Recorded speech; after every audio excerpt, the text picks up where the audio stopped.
Easter 1916. I have met them at close of day, coming with vivid faces from counter or desk among grey 18th century houses.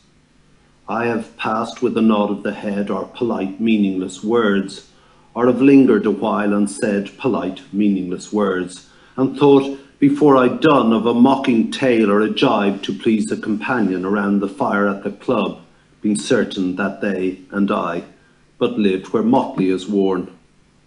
All changed utterly. A terrible beauty is born. That woman's days were spent in ignorant goodwill, her nights in argument until her voice grew shrill. What voice more sweet than hers when, young and beautiful, she rode to harriers? This man had kept a school and rode our winged horse. This other, his helper and friend, was coming into his force. He might have won fame in the end, so sensitive his nature seemed, so daring and sweet his thought. This other man, I had dreamed a drunken, vainglorious lout. He had done most bitter wrong to some who are near my heart. Yet I number him in the song. He too has resigned his part in the casual comedy.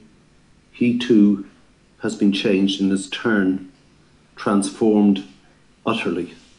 A terrible beauty is born.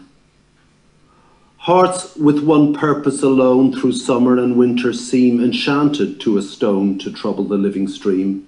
The horse that comes from the road, the rider, the birds that range from cloud to tumbling cloud, minute by minute they change.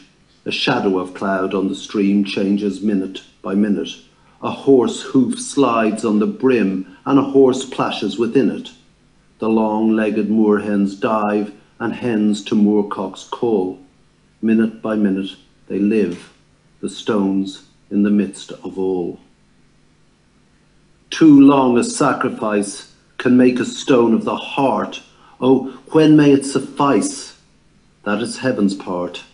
Our part to murmur name upon name as a mother names her child when sleep at last has come on limbs that had run wild.